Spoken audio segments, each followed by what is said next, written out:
Picture a city the size of a continent. Every skyscraper in it is a sun.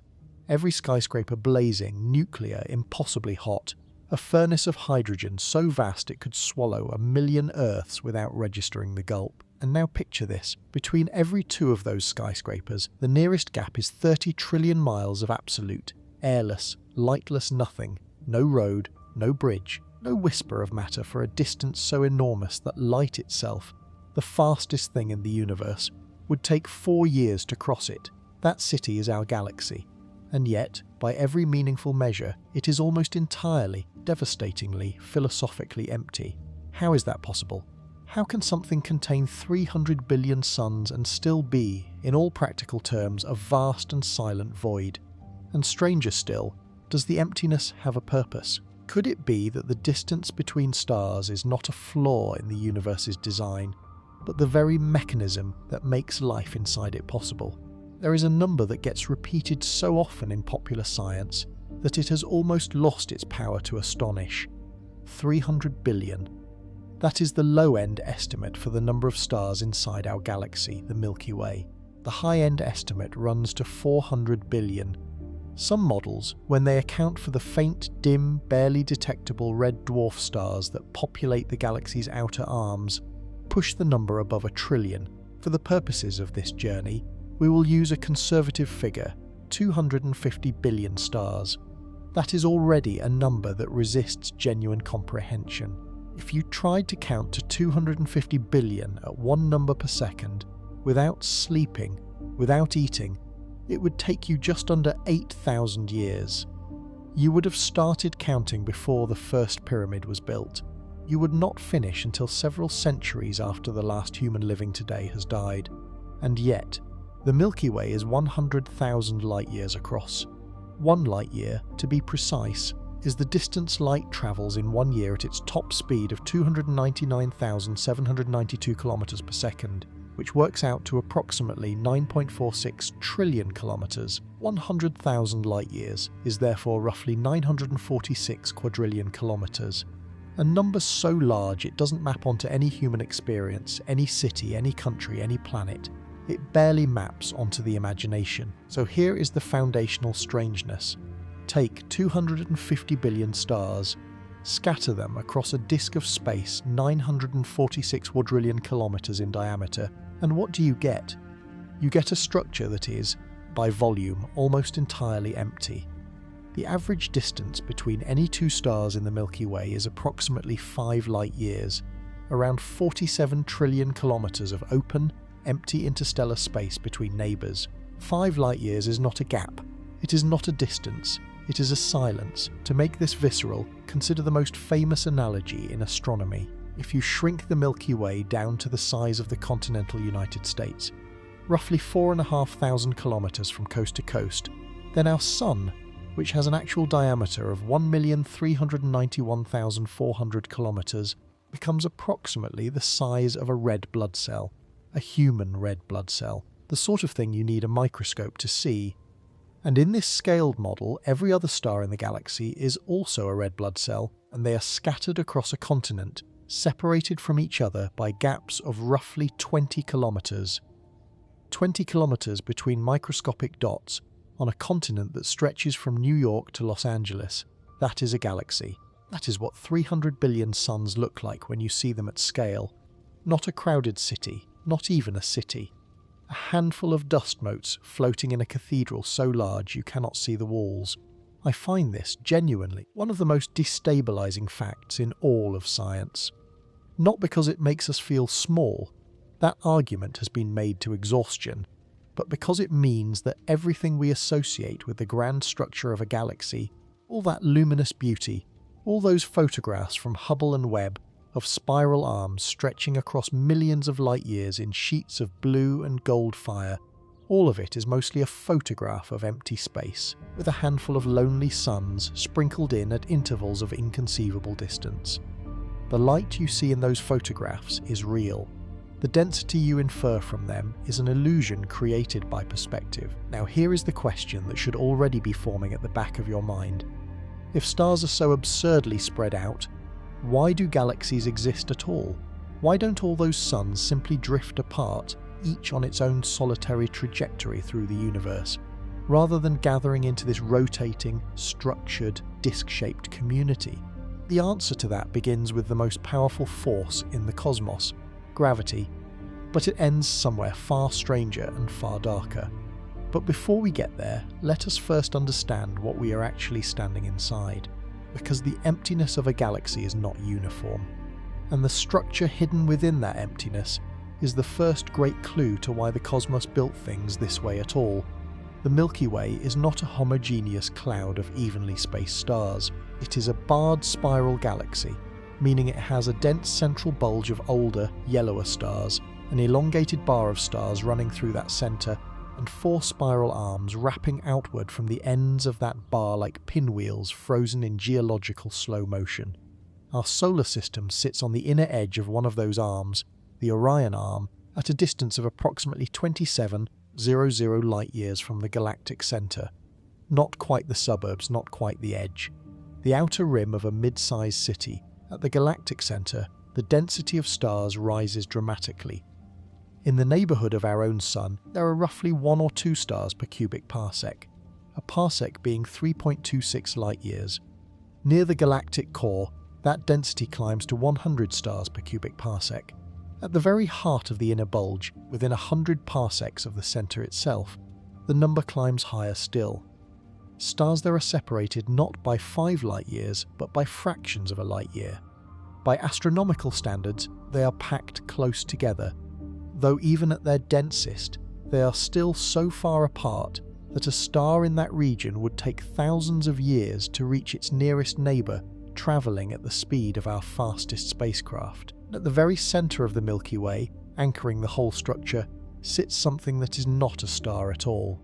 Sagittarius A star, the supermassive black hole around which the entire galaxy pivots, its mass equivalent to 15 million suns, compressed into a region roughly 20 times the size of our Sun. It neither burns nor shines, it simply pulls, so the emptiness of the galaxy is not random. It is structured, it is organised, it is in some sense deliberate, shaped by forces and mechanisms that stretch back to the earliest moments after the Big Bang. And understanding why stars end up so far apart requires us to go back, all the way back, to when there were no stars at all. But that complicates the story enormously, because the physics of why stars are born the way they are, and why the process stops when it does, turns out to be one of the deepest unsolved problems in astrophysics. Scientists call it the star formation problem, and it has haunted the field for half a century. We will get to it, but first, we need to understand what the emptiness is made of. The space between stars is not nothing. That is the first correction every serious study of the galaxy demands, and it is a correction that changes everything that follows. Astronomers have a name for the material that fills the vast, star-free volumes of the Milky Way. They call it the interstellar medium, the ISM, and it is one of the most poorly understood, most richly complex, and most cosmically consequential environments in the entire universe. It is not empty space in the sense of a vacuum chamber in a physics laboratory. It is a thin, turbulent, multi-phase soup of gas, dust, magnetic fields, cosmic rays, and radiation that permeates the entire disk of the galaxy, and plays a role in everything from the birth of new stars to the long-term chemical evolution of the cosmos itself. But thin is the operative word. The ISM is extraordinarily, almost unimaginably diffuse. In the regions between stars, the average density of the interstellar medium is roughly 1 atom per cubic centimetre. 1 atom, in a cubic centimetre, a space the size of a sugar cube. There is, on average, a single hydrogen atom drifting alone in the dark. By the standards of any vacuum we can create on Earth, this is essentially nothing. The best laboratory vacuum pumps can achieve densities of around 10 million molecules per cubic centimetre. The interstellar medium is 10 million times more empty than the best vacuum chamber we have ever built. And yet this near vacuum is not uniform, it has structure, it has phases. Astronomers have mapped at least 5 distinct phases of the interstellar medium, ranging from the hot ionized medium, plasma heated to temperatures of 10,000 to 1 million degrees Kelvin by supernova explosions, to the warm neutral medium, the cool neutral medium, And finally, the cold, dense molecular clouds that are the nurseries of stars. In the hottest phases, the gas is so rarefied that densities drop below 1,000 of an atom per cubic centimetre. In the coldest, densest molecular clouds, densities can climb to 10,000 molecules per cubic centimetre or higher. Still a profound vacuum by any earthly standard, but rich enough, cold enough, and massive enough to collapse under gravity, and begin the process of stellar birth. The molecular clouds are the storytellers of the galaxy. They are the places where everything important happens, or at least, where the potential for everything important is stored. Some of them are enormous. The Orion molecular cloud, which sits some 1,344 light-years from Earth in the constellation Orion, is roughly 100 light-years across and contains enough material to form tens of thousands of stars. The giant molecular clouds of the inner galaxy can be even more massive. Reservoirs of hundreds of thousands of solar masses of cold hydrogen, helium and dust, laced together with organic molecules of surprising complexity, including formaldehyde, ethanol, and amino acid precursors.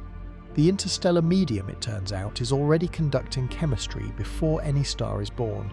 Here is where the first great paradox of the galaxy's emptiness begins to reveal itself. These molecular clouds, these cold, dense pockets of potential star stuff, make up only about 1% of the volume of the Milky Way. They are islands in the vast hot sea of the diffuse ISM. The rest, 99% of the galaxy's volume, by a rough accounting, is that thin, tenuous, near-empty medium stretching between the clouds like fog between mountains, and the stars themselves, those burning points of compressed nuclear fire that we can see from Earth, occupy a fraction so small it essentially rounds to zero. The total volume of all the stars in the Milky Way, if you could compress them together without any gaps, would fit inside a sphere less than a light-year across. All 300 billion of them.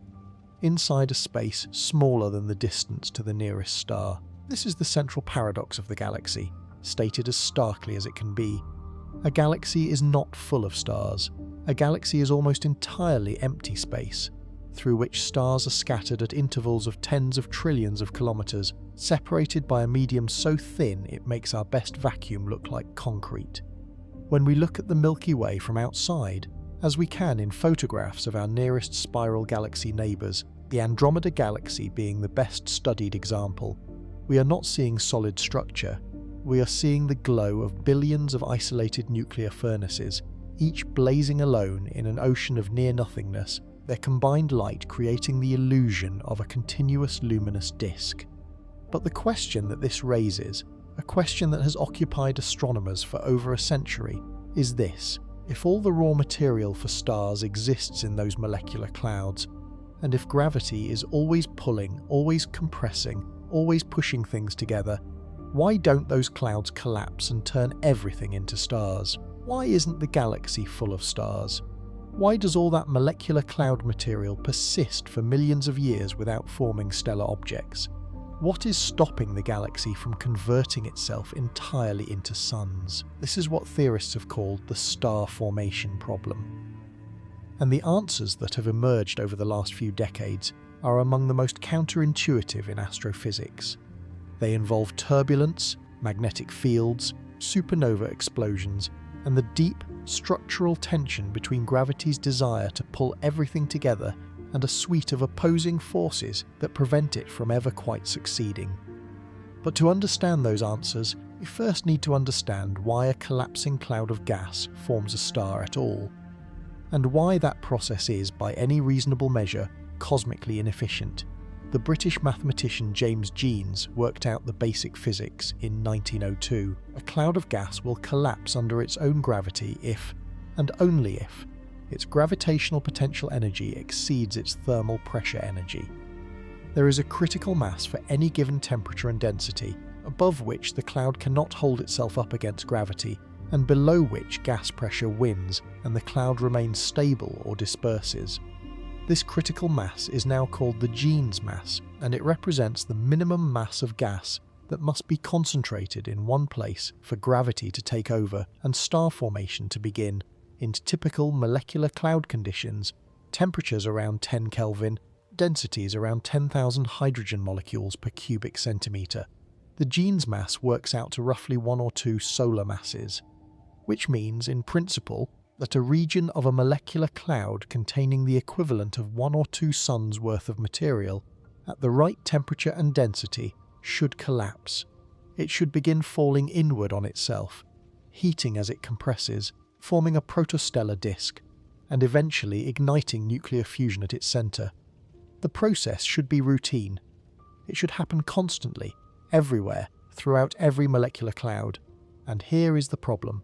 If you take the mass of all the molecular clouds in the Milky Way, which astronomers estimate at somewhere between 1 and 2 billion solar masses, and you apply the gene's instability criterion, you find that the galaxy should be forming new stars at a rate of 100 or even 1,000 solar masses per year. The molecular clouds should be converting themselves into stars at a breathtaking pace, consuming all their available gas within 100 million years. In 10 billion years of galactic history, the entire interstellar medium should have been exhausted long ago. There should be nothing left to form new stars. The galaxy should be a graveyard of stellar remnants, white dwarfs, neutron stars and black holes, with no new fires being lit anywhere. But that is not what we observe. The actual rate of star formation in the Milky Way today is approximately 1 to 3 solar masses per year. Not 100, not 1,000, 1 to 3. The galaxy is forming stars at a rate roughly 50 to 100 times slower than the naive application of gene's instability predicts. Something is holding the molecular clouds back. Something is preventing most of the available gas from collapsing. Something is maintaining the emptiness. What is it? The answer turns out to be not one thing, but a whole ecosystem of competing processes that operate on every scale, from individual cloud cores to the dynamics of the entire galaxy. And buried within that answer are some of the most dramatic physical events in the universe. Events that explode with the energy of trillions of nuclear bombs. Events that sculpt the architecture of galaxies over billions of years. Events that tie the life and death of stars together into a cycle that has never fully been mapped and has never been fully solved. We are about to follow that thread all the way into the dark. But first, we need to sit with one more consequence of the emptiness. One that most textbooks glide past without acknowledgement, because the thinness of the interstellar medium, the profound oceanic vacuum that fills the galaxy between its stars, does something to the physics of collisions that turns out to be absolutely central to everything that follows. It makes the collisions between stars almost impossible, and that fact, counterintuitive as it initially seems, is one of the most important structural features of the universe. 47 trillion kilometres. That is the number we must carry into this chapter, the average distance between stars in the Milky Way. Keep it in mind, because in approximately 4.5 billion years, 2 galaxies are going to collide with each other at a relative speed of approximately 110 kilometers per second, and something extraordinary is going to happen. Or rather, something extraordinary is going to fail to happen, and the reason it fails is the single most dramatic demonstration of the galaxy's emptiness anywhere in recorded astrophysics. The Andromeda Galaxy, known formally as Messier 31, is the largest member of our local group of galaxies. It sits at a distance of approximately 2.537 million light-years from the Milky Way. It is visible to the naked eye on a dark night as a faint, elongated smudge of light in the constellation Andromeda, a smudge that, when examined through a telescope, resolves into a disk of 1 trillion stars, structured into spiral arms, anchored by its own supermassive black hole, surrounded by its own halo of dark matter. Andromeda is bigger than the Milky Way. It is older, in certain respects more evolved, and it has already consumed at least one smaller galaxy in its past, the remnants of which are still visible as stellar streams looping around its outer halo. And it is heading directly towards us. Spectroscopic measurements of Andromeda's radial velocity confirm that it is approaching at approximately 110 kilometers per second. In 4.5 billion years, roughly the current age of the Earth, counted forward from today, the 2 galaxies will begin their merger, They will interpenetrate each other. They will pass through each other, gravitationally distorting each other's spiral arms, pulling out long tidal tails of stars into the intergalactic void, disrupting billions of stellar orbits, driving enormous waves of new star formation as molecular clouds are compressed by the collision. For anyone alive to witness the event, if any biological life remains at all, would be transformed beyond recognition. The faint smudge of Andromeda would swell over millions of years into a structure, filling a significant portion of the visible sky, until it was no longer a background object but an encompassing presence, a river of light arching overhead from horizon to horizon. This is the event astronomers call the Andromeda-Milky Way collision, and in virtually every popular description of it, the language used implies catastrophe. Words like collision, merger, impact, smash all carry the connotation of destruction on a civilization-ending scale.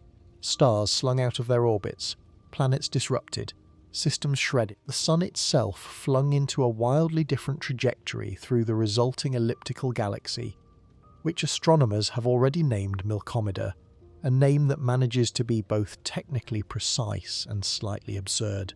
And there will be disruption, gravitational disruption, on a galactic scale.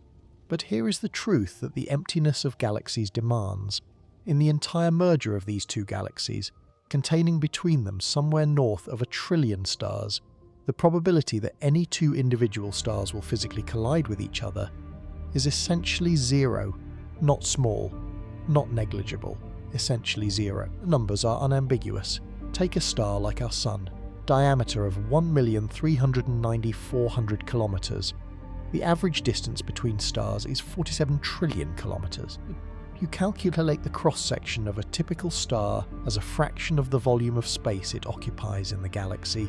The filling factor, the fraction of galactic volume actually occupied by stellar material, is something in the range of 10 to the power of minus 23. That is 0.000000000000000001 of the galaxy's volume. When Andromeda passes through the Milky Way, two disks of stars that are each roughly 100,000 light-years across will interpenetrate over a period of hundreds of millions of years. And in all that time, in all that volume, the stars will mostly drift past each other like ghosts through walls. Two ships of the dead passing in the night. This is, to my mind, one of the most profound demonstrations in all of astronomy. Not because it's unusual, it's actually the expected outcome whenever galaxies collide, precisely because all galaxies are built on the same crushing emptiness. It's profound because it forces us to confront how radically our intuition misleads us when we look at a photograph of a galaxy. We see structure, we see density, we see light, we infer solidity, and all of it is illusion. Every photon in that beautiful Hubble image is the product of nuclear fusion happening inside a point of matter so small and so far from its neighbours that two entire galaxies can pass through each other without their stars registering a single genuine collision. But this raises a question that we have been circling. If the emptiness is so extreme, if the distances between stars are so vast, if the interstellar medium is so diffuse, why did gas ever collapse at all? Why are there stars? Why didn't the early universe simply remain a uniform, thin, perfectly empty, perfectly smooth cloud of hydrogen and helium forever? The answer lies in physics of almost delicate precision, and in the cosmic wrinkle that seeded everything. After the Big Bang, the universe was not perfectly smooth. There were tiny fluctuations in density, quantum fluctuations from the inflationary epoch, stretched by the rapid expansion of the early universe to macroscopic scales, regions where the density was infinitesimally higher than average by perhaps 1 part in 100,000. Over hundreds of millions of years, those tiny overdensities attracted matter. Gravity pulled hydrogen and helium toward the denser spots. The denser spots became denser still, and simultaneously, dark matter, which we will spend a great deal of this story examining, was clustering into the first cosmic structures, creating gravitational wells into which ordinary baryonic matter fell like water running down a drain. The result, after 300 to 500 million years, was the formation of the first stars. Objects so massive and so hot that astronomers call them population 3 stars, objects for which we have no direct observational evidence, because they burned and died before any telescope existed to record them. These first stars burned hot and fast, lived for only a few million years, and when they died in explosions of incomprehensible violence, they scattered the first heavy elements into the universe: carbon, oxygen, silicon, iron, the atoms from which planets would eventually be built, the atoms from which life would eventually be built. And here is where the depth of the galaxy's emptiness becomes not just aesthetically striking, but functionally indispensable. The reason stars are so far apart, the reason the galaxy is not a solid object, not a continuous sheet of nuclear fire, but a sparse and widely scattered collection of isolated furnaces, comes down to the very mechanism by which those furnaces are built. The physics of collapse, the physics of angular momentum, and the feedback between stars and the gas around them conspire to produce a structure that is optimized, in a profound thermodynamic sense, to be almost entirely empty.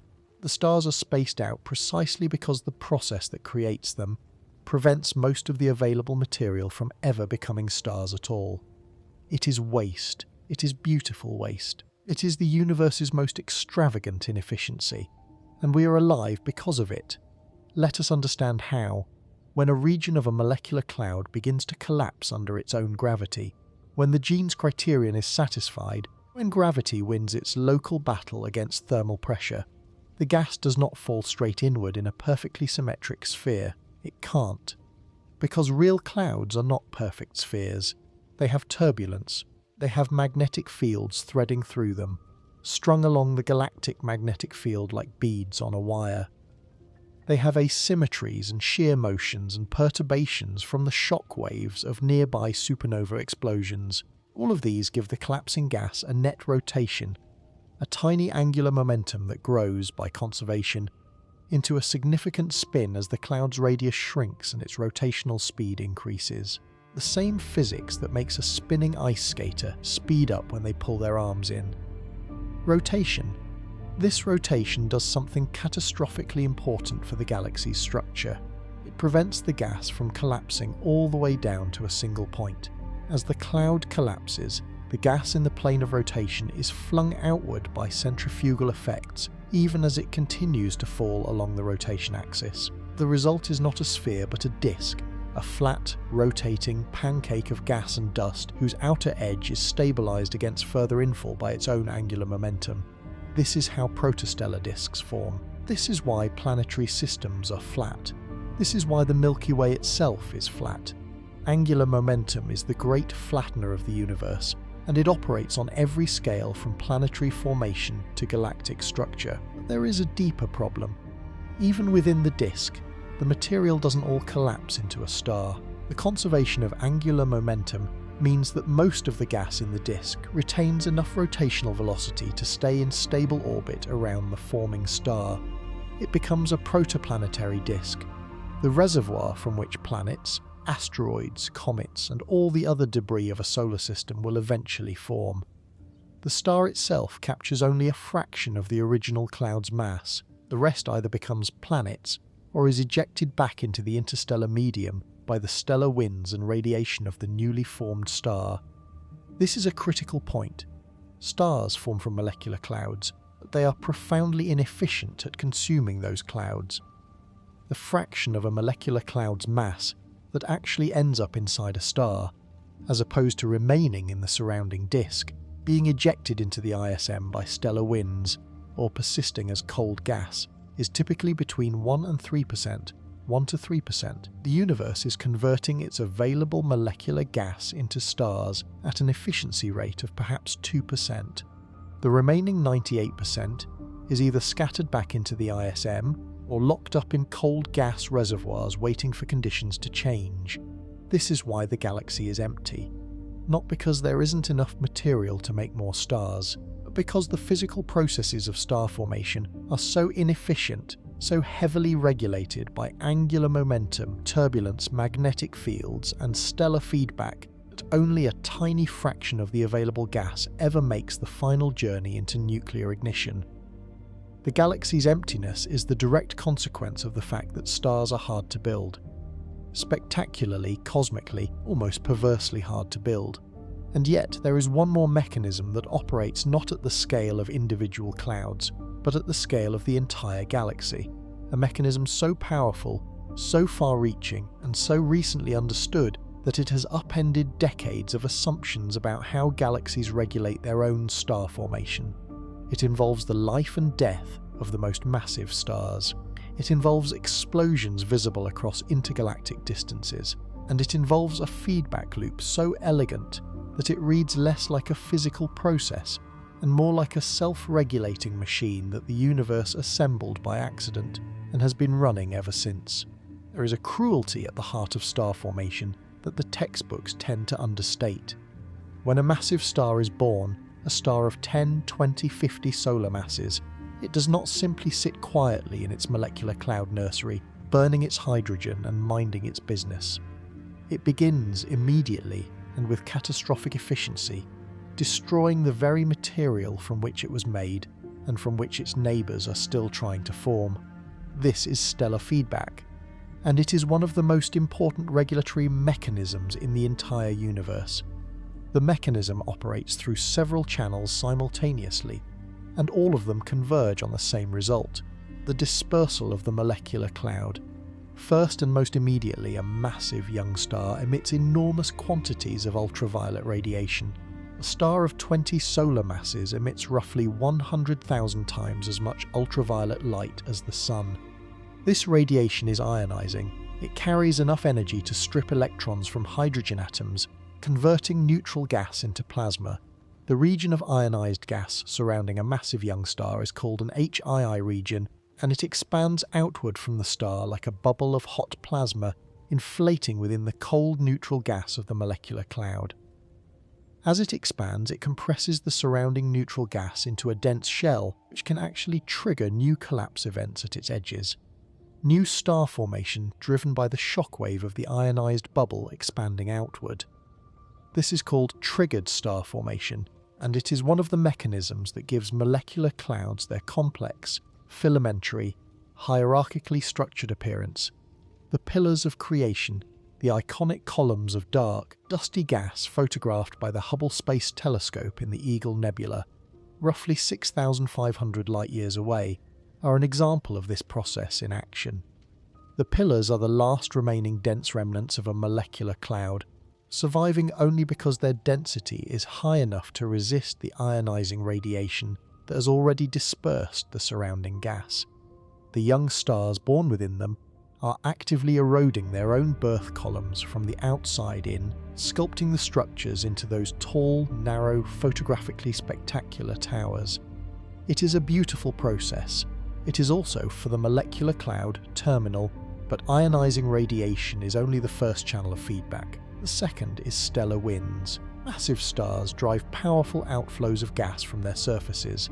Winds that can reach velocities of thousands of kilometers per second and carry mass loss rates of 10 to the power of -6 solar masses per year. That sounds small, but for a star that lives for only a few million years, it can amount to a significant fraction of the star's original mass being returned to the ISM over its lifetime. These winds create hot, low-density bubbles within the surrounding molecular cloud, further dispersing the material and reducing the density of potential star-forming regions. The third channel, the most dramatic, the most far-reaching, the one that truly reshapes the galaxy on kiloparsec scales, is the supernova. When a massive star exhausts its nuclear fuel, the process is not gradual, it is a catastrophe. The core collapses in a fraction of a second, releasing an amount of energy equivalent to roughly 3 times 10 to the 46 joules. More energy than the Sun will radiate over its entire 10 billion year lifespan, released in less than a heartbeat. The resulting shockwave blasts outward through the star's outer layers, driving them into the surrounding ISM at velocities of 10,000 to 30,000 kilometers per second. The optical luminosity of this explosion, the supernova itself, briefly rivals the luminosity of the entire galaxy in which it occurs, and the long-term consequences are staggering. The supernova remnant expands outward into the ISM for thousands of years, sweeping up a shell of compressed gas, heating the surrounding medium to temperatures of tens of millions of degrees. A single supernova can create a hot bubble hundreds of light years across. Multiple supernovae in the same region, and since massive stars form in clusters, they tend to die in clusters too, create super bubbles that can extend for thousands of light years, filling large fractions of the galactic disk with hot, rarefied, star formation hostile plasma. Here is the feedback loop at its starkest. Molecular clouds collapse and form stars. The most massive of those stars immediately begin destroying the molecular cloud through UV radiation, stellar winds, and eventually supernova explosions.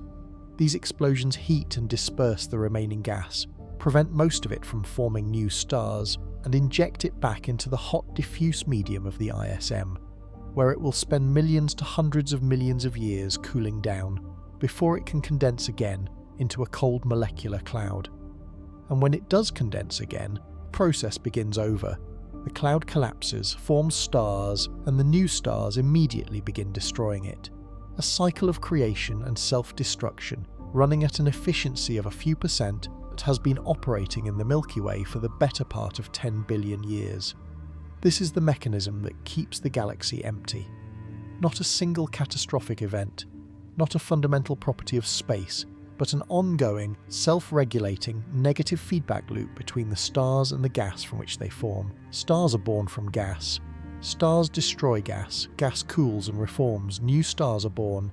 The process is intrinsically limited by the lifespan of the most massive stars, a few million years, which means the cycle operates on a timescale short enough to prevent runaway star formation, long enough to allow new molecular clouds to form and produce successive generations of stars.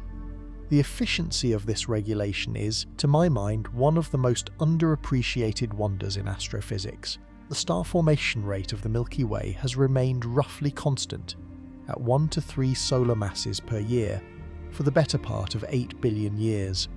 Not constant in the sense of being a universal law, but constant in the sense of being a self-correcting equilibrium.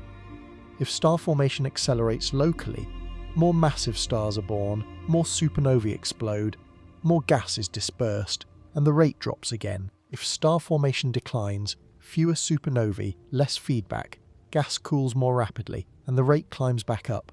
The galaxy is not a machine running at full capacity. It is a machine running at optimal efficiency, throttled by its own products, producing stars at the exact rate that allows it to sustain star formation for 10 billion years, rather than consuming all its fuel in 100 million. But here is where the story deepens in a direction that took astronomers entirely by surprise. Because stellar feedback alone, supernovae, stellar winds, ionizing radiation, is not sufficient to fully explain the observed star formation rates. The models, when they include only these mechanisms, still overpredict star formation by a factor of several. Something else is suppressing star formation in the largest, most massive galaxies, particularly in their central regions. Something more powerful than individual supernovae. Something that can reach from the very centre of a galaxy all the way to its outermost halo. Something that the universe appears to have built into every massive galaxy as a matter of structural necessity. That something has a name: active galactic nuclei feedback, the energy output of the supermassive black hole at the galaxy's centre. And its role in keeping galaxies empty is so fundamental, so pervasive, and so recently quantified that understanding it requires us to visit the woman who, 40 years before the first AGN feedback models were built, looked at the rotation of galaxies and saw something that shouldn't have been there, something that changed astronomy forever, something that is still not fully understood today. It requires us to visit Vera Rubin. In 1965, Vera Rubin wanted to map the rotation of the Andromeda Galaxy. It was not, by the standards of the time, a particularly glamorous research program. Galaxy rotation curves, plots of how fast different parts of a galaxy orbit the galactic centre, had been measured before, and the results matched expectations. Stars near the center of a galaxy orbit fast. Stars near the edge orbit slower. The outer parts of a galaxy thin out in density contain less mass and so experience less gravitational pull, meaning they should orbit more slowly, following the same mathematical relationship that governs our solar system, where Jupiter orbits the Sun more slowly than Earth and Neptune more slowly than Jupiter. This relationship, derived directly from Newtonian gravity, was as well established as any principle in physics. It had never been seriously questioned. Vera Rubin would question it. She was, at this point in her career, a woman working in a field that had spent decades making clear it did not particularly want her. She had been denied access to the Palomar Observatory, the world's premier astronomical facility in the 1950s, on the grounds that it had no facilities for women. She had been told by a graduate advisor at Cornell to not mention her work on galaxy motions in public because it was likely to cause embarrassment.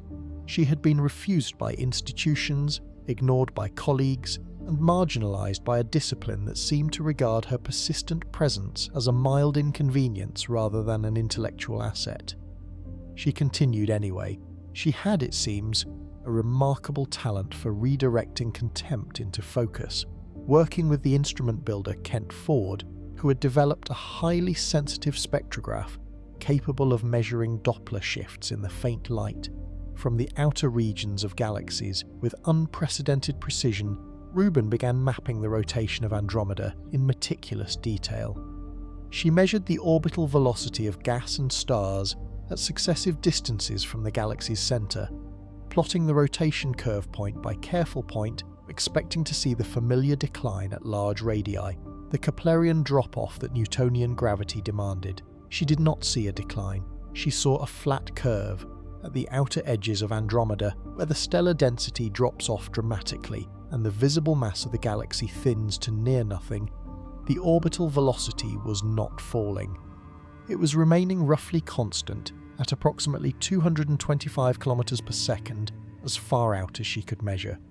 Stars at the edge of the galaxy were orbiting as fast as stars much closer to the center, in some cases faster than they had any right to orbit given the visible mass of the galaxy.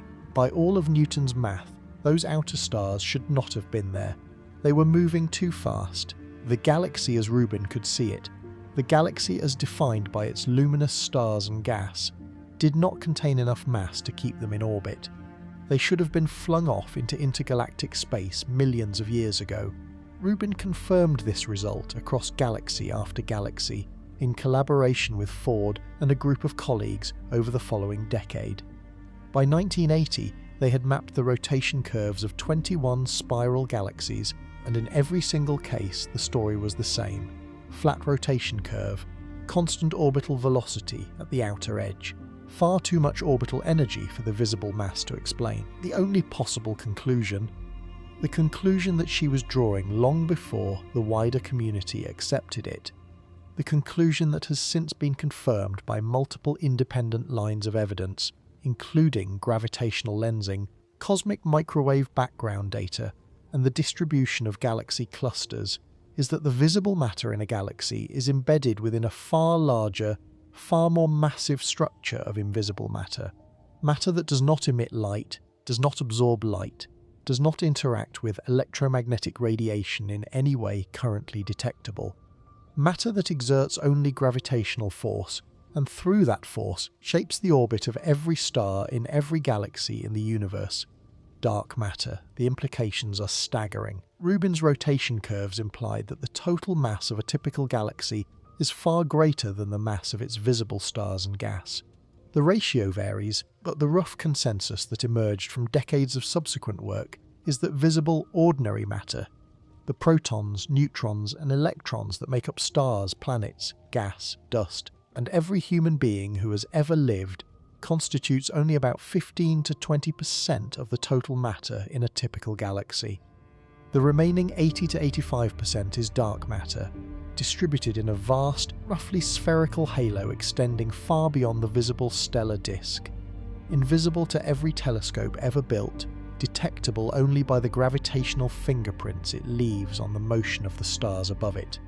In the Milky Way, the total mass of the dark matter halo is estimated at between 500 billion and several trillion solar masses. Our galaxy's visible stellar mass is perhaps 50 to 60 billion solar masses. The dark matter outweighs the stars by a factor of somewhere between 10 and 50 to 1. We live inside a galaxy that is mostly made of something we cannot see, cannot touch, cannot detect directly, and do not understand at the level of fundamental particle physics. We have been aware of this situation for roughly 50 years. We have not solved it. I will be honest about something. I find this particular fact, the one that Vera Rubin uncovered with a spectrograph and a roll of photographic film, the fact that the visible universe is a minority stakeholder in its own structure, genuinely unsettling in a way that most cosmological revelations are not. Dark matter is not a marginal correction to our picture of the universe. It is the dominant component of every galaxy. It is the scaffolding on which every star, every planet, every molecule of DNA that has ever existed was assembled, and we do not know what it is. We have not detected a dark matter particle in a laboratory, despite decades of increasingly sensitive experiments. We have not found evidence of a WIMP, a weakly interacting massive particle, in any underground detector. We have not seen a dark matter signal in the LHC. We have not definitively identified a dark matter particle in any astronomical observation. And yet everything, every star, every galaxy, every cluster of galaxies, the entire large-scale structure of the cosmos as we observe it, depends on dark matter existing, and on it having the properties our models assign to it. Without dark matter halos providing the gravitational wells, the first galaxies could not have formed. The molecular clouds that produced the first stars could not have been confined and compressed to the densities needed for Jean's instability. The universe's first stars, and every star that followed, owed their existence to the invisible architecture of dark matter. The emptiness of galaxies, the distribution of stars within them, the rotation curves that Rubin mapped in meticulous detail, all of it is the visible surface of a deeper structure made of something we cannot yet name. Vera Rubin died in December 2016 without receiving the Nobel Prize that most astronomers believed she deserved, with a certainty bordering on embarrassment. The Nobel Committee does not award prizes posthumously, and by the time the field's consensus had fully crystallized around her work's importance, time had made the decision irrelevant. She spent her final years watching the confirmation of dark matter's influence arrive from every direction, from gravitational lensing surveys, from cosmological simulations, from the precise measurements of the cosmic microwave background, while the particle that would explain it remained stubbornly elusive. She did not live to see that mystery solved. No one alive today has seen it solved. What Rubin gave us was not an answer. She gave us the shape of the absence. The outline of something we know must exist, drawn in the motion of stars that should not be moving the way they do. The dark matter halo is the most important invisible structure in the universe, and the emptiness of the visible galaxy, the vast, cold, airless, star-free spaces between those 300 billion suns, is in part a projection of that invisible structure onto the visible cosmos. The stars are where they are, separated by those inconceivable distances, because dark matter put them there and holds them there in an architecture so grand it took most of a century for anyone to even notice it existed. But if dark matter explains why the galaxy's rotation holds together, and stellar feedback explains why most of the molecular gas never becomes stars, there remains a third mystery, the one operating at the very heart of the galaxy, in the blazing, radiating, jet-launching inferno around the supermassive black hole. And when astronomers must finally understood how that black hole governs the galaxy it sits inside, the already strange picture of cosmic emptiness became stranger still. Sagittarius A star is quiet now. That is the first thing to understand. The supermassive black hole at the centre of the Milky Way, with its mass of 4.15 million suns, is currently in a state of near quiescence. It accretes material at a rate of roughly 1/10,000th of a solar mass per year, a whisper of infalling gas. generating an energy output that is unremarkable by the standards of active galactic nuclei in other galaxies. When the Event Horizon Telescope imaged Sagittarius A star in 2022, producing the first direct photograph of our galactic centre's black hole, what they captured was a relatively calm, compact object, its shadow ringed by a hazy orange glow of hot plasma orbiting at relativistic velocities. It looked less like a monster and more like an eye. A quiet eye, but it was not always quiet, and understanding the history of Sagittarius A star's activity, and the activity of the supermassive black holes in other, more active galaxies, is essential to understanding why massive galaxies are as empty as they are and why they stay that way. The evidence that our own galactic centre was once far more active than it is today comes from several sources. In 2010, NASA's Fermi Gamma Ray Space Telescope detected two enormous lobes of gamma ray emission extending above and below the plane of the Milky Way, structures that became known as the Fermi bubbles. Each bubble extends roughly 25,000 light-years above or below the galactic plane.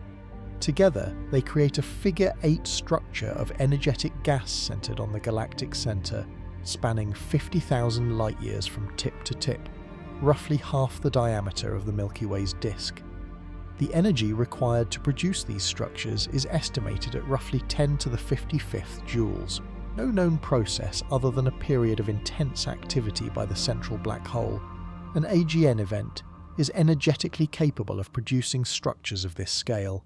The Fermi bubbles are the record of a time when Sagittarius A star was actively feeding, driving enormous outflows of energetic plasma into the galaxy's halo, reshaping the distribution of gas throughout the entire system. This is active galactic nucleus feedback.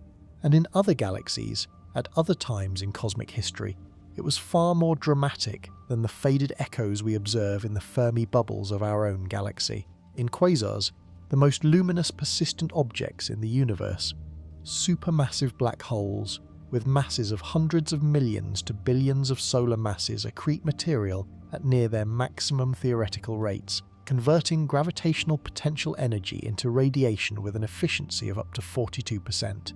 For comparison, nuclear fusion, the process that powers the Sun, converts approximately 0.7% of mass into energy.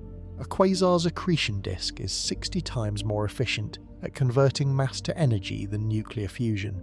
These objects can outshine their entire host galaxy by factors of hundreds to thousands. They were particularly prevalent in the universe's first few billion years, when the gas supply available for accretion was more abundant, and they shaped the galaxies around them in ways we are still mapping. The key mechanism is this: when a supermassive black hole accretes material at high rates, it launches powerful relativistic jets, collimated beams of plasma accelerated to near the speed of light, that punch out of the galaxy entirely and deposit energy into the surrounding intergalactic medium. These jets, in the most powerful cases, can extend for millions of light-years beyond the host galaxy, and simultaneously, the intense radiation from the accretion disk drives a wide-angle wind of gas outward through the host galaxy itself. A galaxy-wide superwind moving at thousands of kilometers per second that sweeps up the interstellar medium, compresses it, disperses it, heats it, and in some cases expels it from the galaxy entirely. The consequence for star formation is severe and immediate. Gas that has been heated to millions of degrees by the AGN wind cannot cool rapidly enough to collapse into molecular clouds. Gas that has been swept out of the galaxy entirely cannot form stars at all. The supermassive black hole, when active, acts as the most powerful star formation suppressor in the galaxy, not through direct stellar feedback from individual supernovae, but through a single, centralized, extraordinarily energetic process that can affect the gas supply of the entire galaxy at once. This is the mechanism that explains the observed bimodality of galaxies. One of the most striking features of the observable universe is the existence of two distinct populations of galaxies: star-forming galaxies, blue, gas-rich, actively producing new stars, and quiescent galaxies, red, gas-poor, dominated by old stars with negligible star formation rates. This bimodality is not a gradual continuum, it is a sharp division. Galaxies are either actively star-forming or they are not, and the transition between the two states tends to be rapid on cosmological timescales. A few 100 million years for what should be a multi-billion-year process, if left to natural depletion. Something switches them off. The smoking gun, and it took decades of observational work to assemble, is the correlation between the mass of a galaxy's central black hole and the properties of its stellar population. In large, massive galaxies, the more massive the central black hole, the older and more passive the galaxy's stellar population tends to be. Black holes that grew larger in the past generated more AGN feedback, dispersed more of the galaxy's gas supply, suppressed more star formation. The black hole and the galaxy co-evolved. Their growth histories are not independent. They are locked in a feedback relationship that operated over billions of years. The galaxy's gravitational potential provided the gas reservoir that fed the black hole.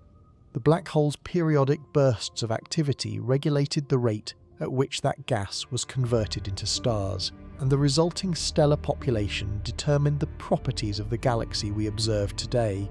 This co-evolution of black holes and galaxies is one of the most active research areas in modern astrophysics, and one of the least settled. The precise mechanisms by which AGN feedback couples to the star-forming gas are still debated. Whether the jets are more important than the winds, whether the feedback is primarily mechanical or primarily radiative, whether it operates in a single dramatic quenching event or through a series of intermittent AGN flare-ups, these questions are unresolved. But the overarching conclusion that the supermassive black hole at the centre of a galaxy is not a passive bystander in its evolution, but an active regulator of its star formation history, is now as well established as any conclusion in extragalactic astronomy. So here is the picture that is emerging, layer by layer. A galaxy is a structure defined by emptiness. The stars within it are separated by distances so vast that two entire galaxies can pass through each other without their stars colliding. The molecular gas that could form more stars is held back by a cascade of regulatory mechanisms, angular momentum preventing complete collapse, turbulence disrupting fragmentation, stellar winds and supernova explosions dispersing the clouds, and the AGN feedback of the central black hole periodically quenching star formation across the entire system. Sitting beneath all of this, invisible, immovable, and indispensable, is the dark matter halo, the gravitational scaffold that gave the galaxy its shape, held its gas in place, and kept the whole structure from dispersing into the intergalactic void. And yet, after all of this, after the dark matter halos, and the stellar feedback, and the AGN jets, and the angular momentum, and the Jeans criterion, and the 50 years of observational work that has gone into understanding these mechanisms, there is a question that remains open in the most genuinely uncomfortable sense. It is not a technical question. It is not a question that better data will immediately resolve. It is a question about the fundamental nature of the universe's architecture, and it has been called, by the astronomers who work on it, the galaxy formation efficiency problem, or, in its more dramatic formulation, the missing baryon problem. The problem is this. In the standard cosmological model, the lambda CDM model, which is the current best framework for understanding the universe's large-scale structure, the density of ordinary matter in the universe is precisely specified. Approximately 5% of the universe's total energy content is ordinary matter. This is a number derived from the precise measurements of the cosmic microwave background and confirmed by independent methods. Given this density and the mass of the galaxy's dark matter halo, we can calculate how much ordinary matter the Milky Way should contain. The answer is roughly 70 billion solar masses of gas and stars combined. But when we measure the actual gas and stellar content of the Milky Way, we come up significantly short. The stars in the Milky Way sum to roughly 50 to 60 billion solar masses. The ISM adds perhaps a few billion more. The total observed ordinary matter content of the Milky Way falls short of the cosmological prediction by a factor of several. Where has the rest gone? This is the missing baryon problem, and the best current answer, still being actively tested and refined, is that much of the missing matter has been expelled from the galactic disk by feedback processes and now resides in the circumgalactic medium, a vast, hot, diffuse halo of gas surrounding the visible galaxy, extending hundreds of thousands of light-years in all directions, containing perhaps as much ordinary matter as the entire stellar disk of the galaxy. This circumgalactic medium, the CGM, is the graveyard of all the gas that stellar feedback and AGN activity have expelled from the galaxy over billions of years. It is the debris field of creation, the accumulated exhaust of 10 billion years of star formation regulation, hovering over the visible galaxy like an invisible atmosphere 100 times the size of the galaxy itself. The CGM is being studied intensively right now. The Cosmic Origin Spectrograph on the Hubble Space Telescope has allowed astronomers to probe the CGM of external galaxies through quasar absorption lines, looking for the fingerprints of the CGM's diffuse gas imprinted on the spectrum of a more distant quasar shining through it. The data are confirming something remarkable. The circumgalactic medium is not a quiet reservoir. It is a turbulent, multiphase structure with complex chemical gradients, inflowing streams of cool gas feeding the galaxy from the cosmic web, and outflowing streams of hotter gas expelled by feedback.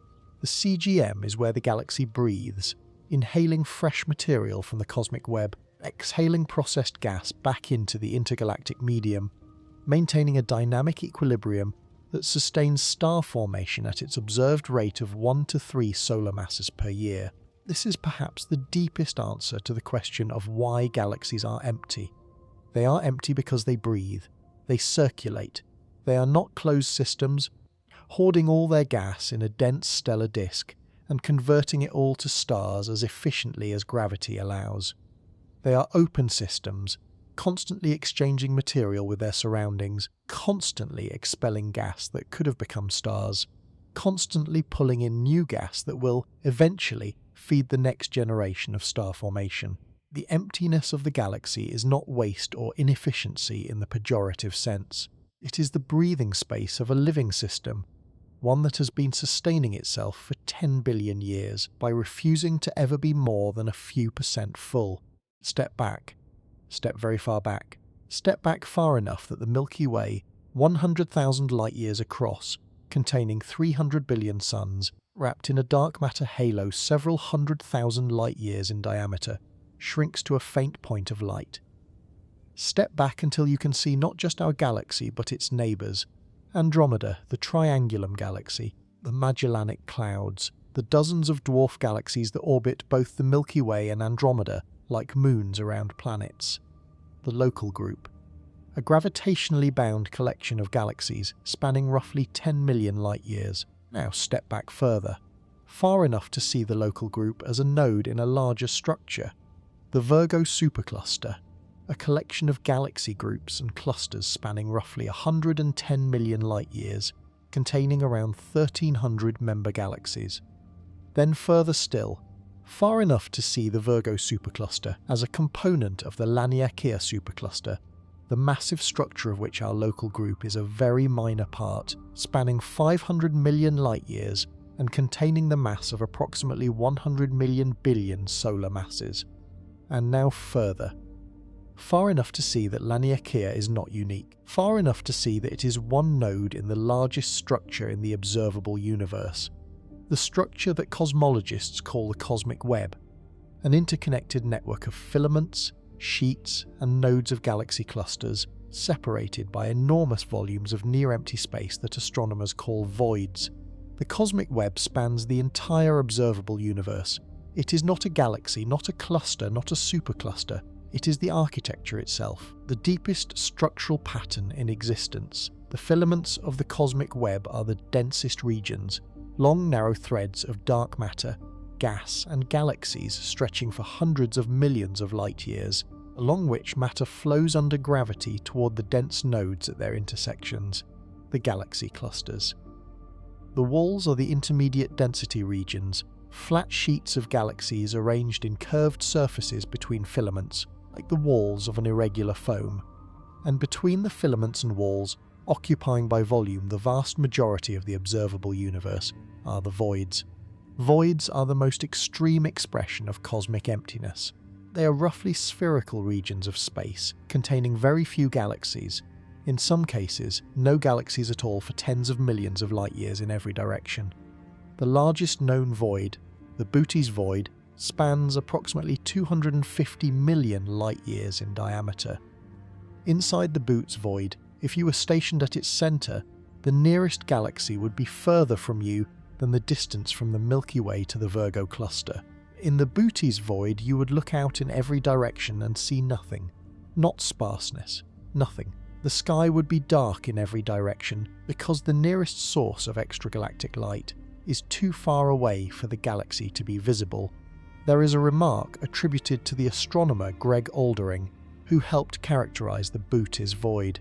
If the Milky Way had been located at its centre, we would not have known other galaxies existed until the 1960s, when radio telescopes finally achieved enough sensitivity to detect the faint signal from the galaxy clusters at its periphery.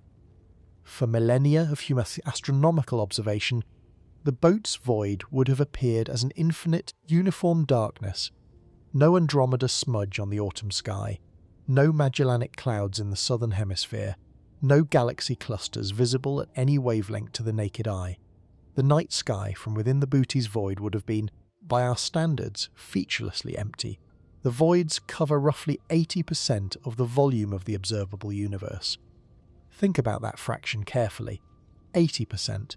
The structures we recognise as structures, the galaxies, clusters, filaments and walls that populate every astronomy documentary and every cosmological textbook, occupy approximately 20% of the universe's volume.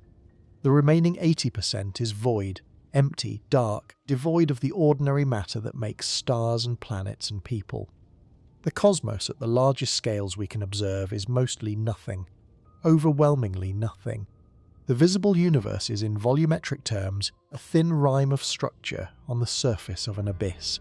And this is not an accident. The cosmic web did not emerge from some arbitrary initial distribution of matter. It is the direct, predictable consequence of the same tiny density fluctuations that caused the first molecular clouds to form, amplified over 13 billion years by gravitational instability in a universe dominated by dark matter and dark energy. The simulations that cosmologists run, programs like the Millennium Simulation, Illustris, and the more recent Illustris TNG, start from initial conditions derived from CMB measurements and evolve them forward using known physics, dark matter, gravity, gas dynamics, star formation, AGN feedback, and they produce, reliably and reproducibly, a cosmic web that matches the observed distribution of galaxies in our universe with extraordinary precision. The voids, filaments, the clusters, all of it falls out of the equations, given the right initial conditions and the right cosmological model. The cosmic web is not just a curiosity, it is the universe's filing system. The voids are where dark energy is winning. The expansion of the universe is accelerating, driven by the energy density of the cosmological constant, and in the voids, where matter density is so low that gravity is negligible, dark energy wins completely and the void expands rapidly, pushing its walls further outward and making itself even emptier. Filaments are where gravity is winning. Dark matter halos merge along the filaments, pulling gas and galaxies toward the nodes, building the clusters. The cosmic web is a real-time map of the competition between gravity and dark energy, a cosmic tug-of-war frozen in structure, and the emptiness of individual galaxies. The vast spaces between their stars, the diffuse interstellar medium, the enormous circumgalactic halos, is the local expression of the same pattern. Gravity gathers, feedback disperses, dark energy drives the expansion. The universe is structured at every scale by the same fundamental tension between the tendency of matter to concentrate under gravity and the ensemble of processes that resist, limit, and moderate that concentration. The result, at every scale from molecular cloud to cosmic void, is a universe that is vastly, overwhelmingly, almost absurdly empty, with small islands of concentrated matter scattered through the near-nothing at intervals that beggar comprehension. Now here is the question that this architecture raises, and it is a question with genuinely existential stakes. Is the emptiness of the universe, at all its scales, a coincidence? Is it an accident that galaxies are as sparse as they are, that molecular clouds convert gas to stars at 2% efficiency, that the cosmic web is 80% void? Or is this the only configuration of a universe that can produce complexity, planets, chemistry, biology, minds?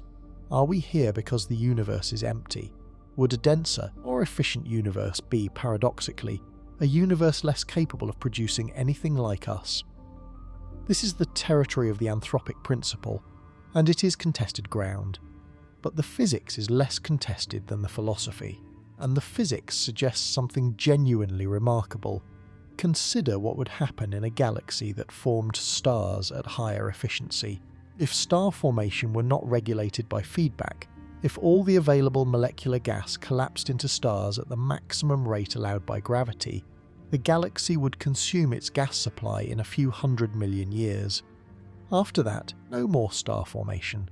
A galaxy full of old, dying stars, with no new ones being born, no young blue-white giants lighting up nebulae, no supernovae enriching the interstellar medium with heavy elements. A galaxy that reached its maximum stellar population in a cosmic eye blink and then began its long, dark decline.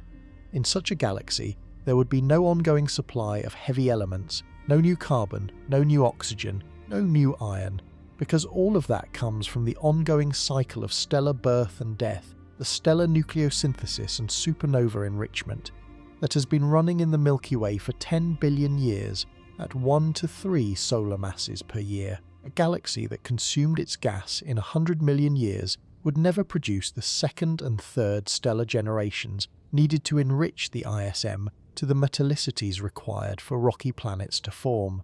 There would be no silicon to build planetary crusts, no iron to build planetary cores, no carbon to build amino acids.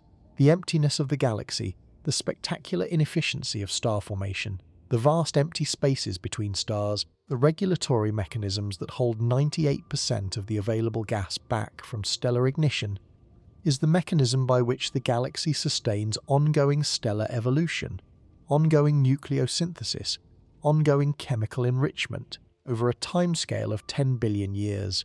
It is a timescale long enough for 3 or 4 generations of stars to live, die, and enrich the ISM. Long enough for a solar system like ours to form from third-generation stellar material, long enough for a rocky planet to cool, develop an ocean, and give rise to single-celled life that will spend the next 4 billion years evolving toward multicellularity.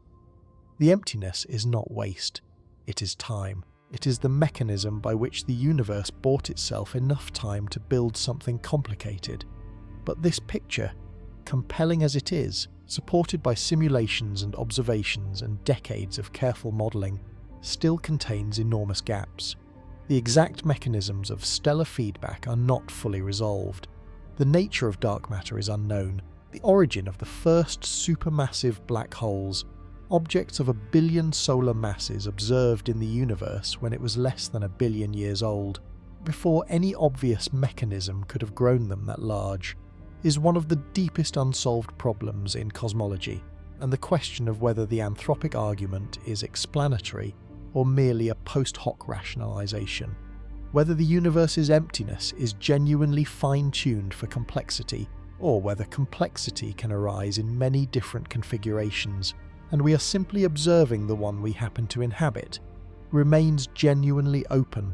There is one more complication we have not yet addressed, one that sits at the intersection of everything we have covered: the star formation problem, the dark matter mystery, the AGN feedback story, and reaches forward into the next century of astronomy. It concerns what happens to the galaxy's emptiness not in the past, but in the future. Because the future of the Milky Way, and of all galaxies, is not a continuation of the present. It is a slow, inevitable dimming, and understanding why requires us to grapple with the final answer to our central question. The answer that is not comforting, the answer that confirms the emptiness, is not a temporary condition but a permanent one, deepening over time toward a conclusion that the universe has been building toward since the Big Bang.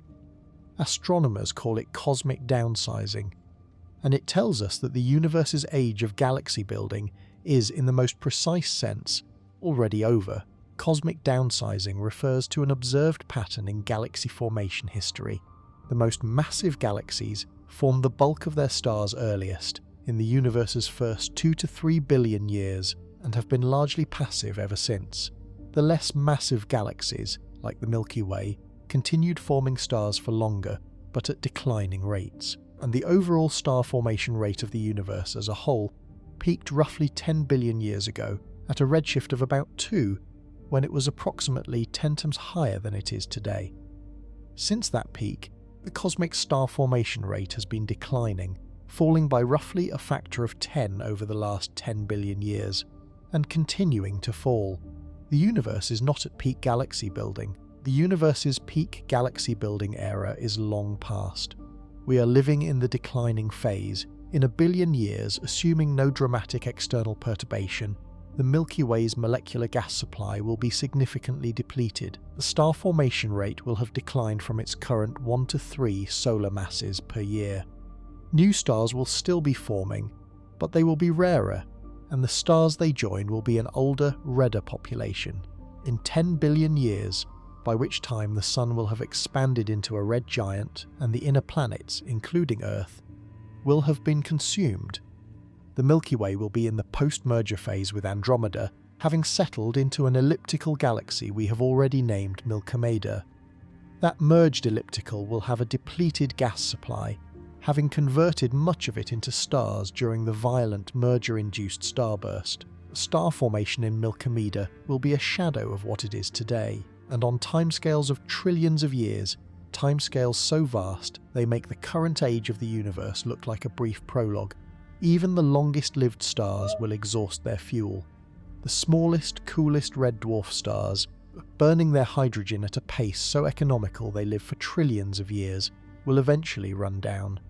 One by one, over incomprehensible timescales, the lights of the galaxy will go out.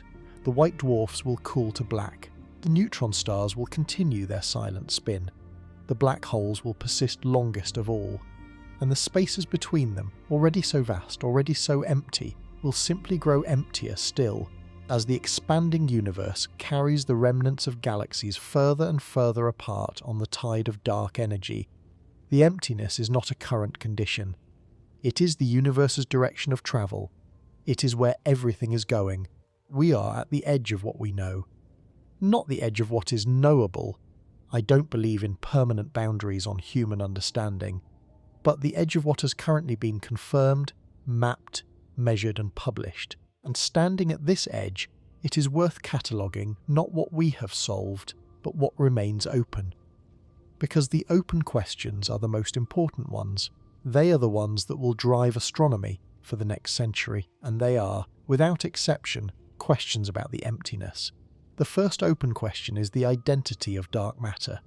Despite 50 years of confirmation that it exists, despite the precision with which we can map its distribution through gravitational lensing and galaxy rotation, we have not identified a single dark matter particle.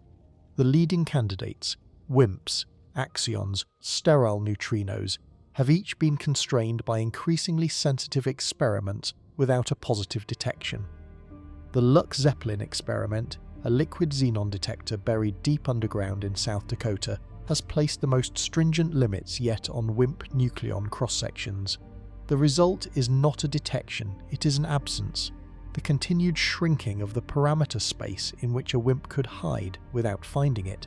Either WIMPs are lighter or more weakly interacting than most models predicted, or they do not exist in the conventional sense. The axion searches conducted by experiments like ADMX and HISTAC continue. The picture remains open. This matters enormously for the emptiness story. If dark matter is a new kind of particle, interacting with ordinary matter only through gravity and possibly the weak force, then our understanding of galaxy formation is essentially correct at its structural level, even if the particle identity remains unknown. But if dark matter is not a particle, if it is instead a manifestation of modified gravity, as Mond and its relativistic successors propose, then the entire framework of galaxy formation, the dark matter halos, the cosmic web simulations, the AGN feedback models, all of it would need to be rebuilt on different foundations.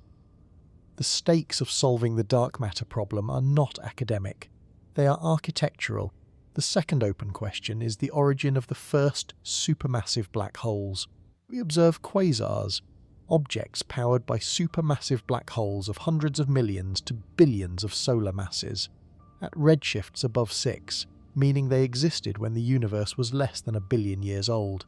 Growing a black hole to these masses in less than 1 billion years requires either a very massive seed, itself hard to explain, or near-continuous accretion at rates that exceed the theoretical Eddington limit, the maximum accretion rate for a given black hole mass.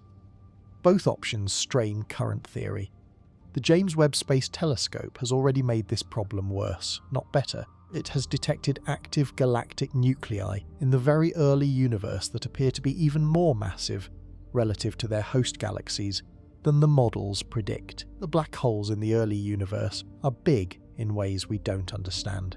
And since supermassive black holes are the engines of AGN feedback, the mechanism that regulates star formation in massive galaxies and keeps them from becoming far denser than they are, not understanding their origin means not fully understanding why the universe built its galaxies the way it did.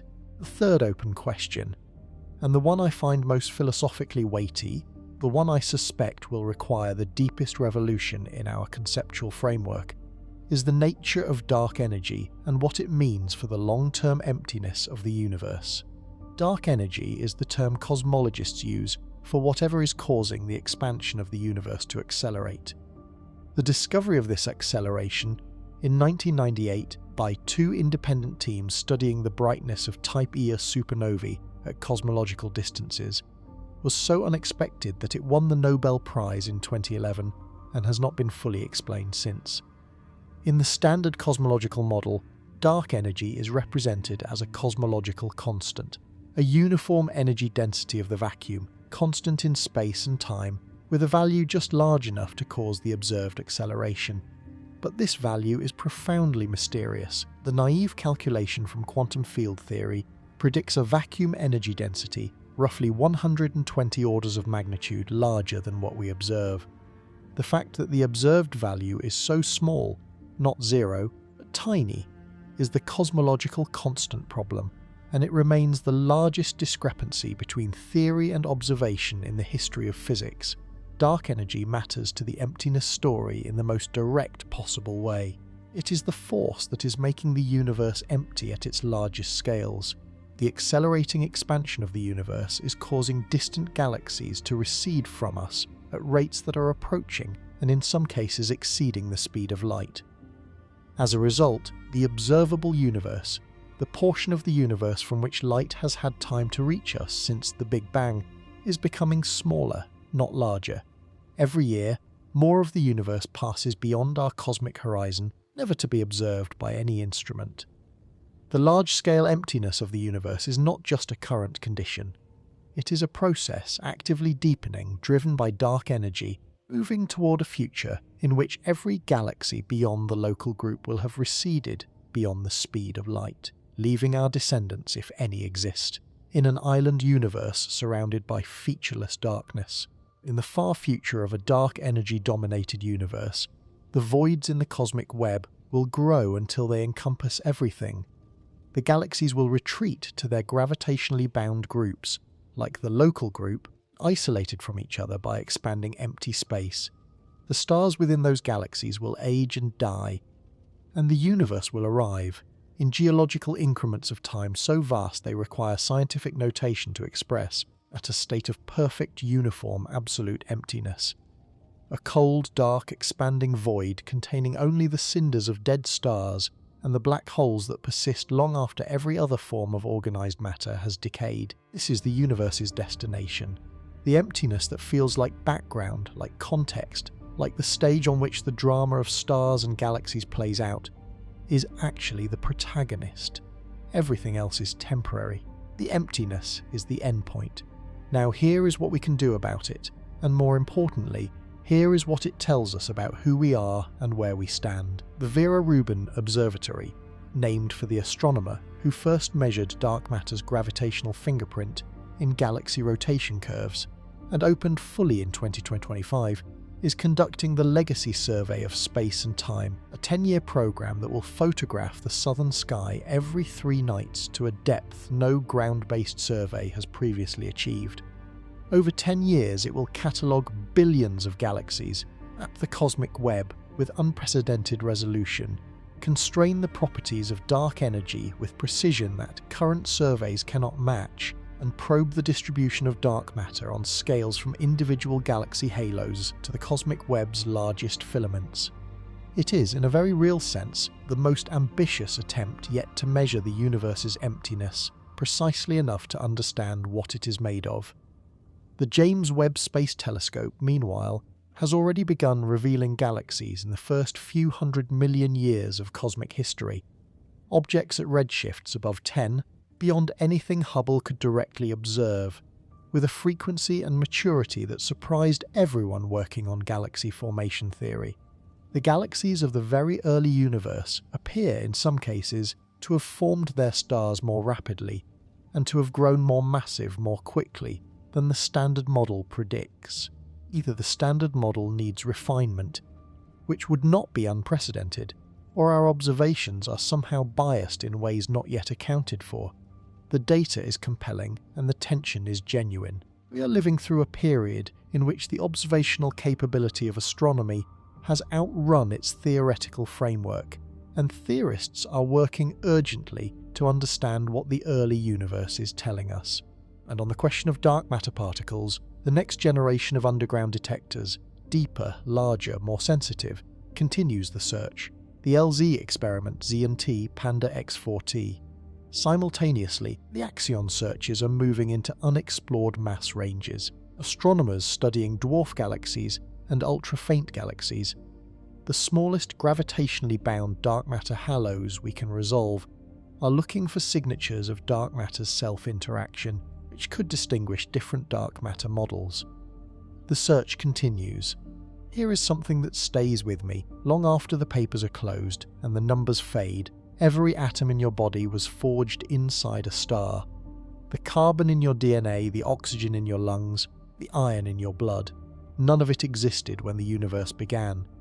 The Big Bang produced hydrogen and helium and a trace of lithium, and nothing else. Everything more complex than that had to be built inside a stellar furnace, one nuclear reaction at a time, over billions of years of stellar evolution. When those stars died, some quietly, some in the most violent explosions the universe can produce, they scattered those atoms into the interstellar medium, the same diffuse, near-empty medium we have been describing throughout this journey. Those atoms drifted for millions of years through the cold dark space between stars, carried on stellar winds, compressed by supernova shockwaves until they found their way into the molecular cloud that would become our solar system. And there, 5 billion years ago, they fell into the disk of gas and dust that gave birth to the Sun, and from its leftovers, the Earth. You are not simply made of star stuff, in the vague poetic sense that phrase is usually meant. You are made of interstellar medium stuff. You are made of the emptiness. The atoms that compose you spent the vast majority of their cosmic history not inside a star, not inside a planet, not inside any organised structure at all, but drifting alone through the near vacuum between the stars, in the cold, sparse, improbably thin medium that we dismiss in our galaxy maps as the background, the in-between, the nothing. The emptiness is where we came from. The vast, cold, airless, atomically thin medium that stretches between the stars for trillions of kilometres in every direction is not the absence of the story. It is the story. It is the reservoir from which everything was drawn, the canvas on which every star was painted, the patient waiting room in which every element that would ever build a planet, or a biosphere, or a mind, spent billions of years cooling and drifting, and slowly, incrementally, gravitationally falling toward whatever came next. And the question of why galaxies are so empty, the question we began with, the question that seemed like it might have a tidy answer, involving distance and density and the physics of star formation, turns out to be a question about why the universe is the way it is at every scale. Why does star formation run at 2% efficiency? Why does dark matter exist and what is it made of? Why does dark energy accelerate the universe's expansion toward a future of perfect emptiness? Why did the first supermassive black holes grow so fast? Why did Vera Rubin's flat rotation curves, measured on rolls of photographic film in the mid-1970s, in an era when women were refused access to major observatories as a matter of institutional policy, turn out to encode the most important structural fact about the universe that anyone has yet discovered? None of these questions have final answers. The rotation curves are confirmed. The dark matter halo is real. The AGN feedback is measured. The cosmic web is mapped. And still the fundamental mystery persists, because the thing that dark matter is, the thing that dark energy is, the exact mechanism by which the universe's initial conditions were set, these remain beyond our current reach. Every answer we have found has been an invitation to a deeper question. Every measurement has revealed another boundary, beyond which our current frameworks do not extend. The Milky Way is 100,000 light-years across. It contains between 250 and 400 billion stars. The average distance between those stars is 47 trillion kilometers. In all that space, in all those trillions of cubic light-years of near vacuum, you and I exist. Briefly, improbably, composed of atoms that have been waiting for billions of years in the cold between stars, organized for a moment into something capable of asking what the dark is made of. I don't think the question has an end. I think it has a direction, and the direction is inward, into the structure of matter, into the nature of gravity, into the fundamental properties of space-time itself, and it is also outward, into the depths of the cosmic web, toward the horizon where the universe's light is receding faster than we can follow. The emptiness is vast. The emptiness is mostly everything, and somewhere inside the emptiness, between the atoms, between the stars, between the galaxies, in the dark matter we cannot see and the dark energy we cannot explain, the universe is still speaking. We have not yet learned to hear all of it, but we are listening.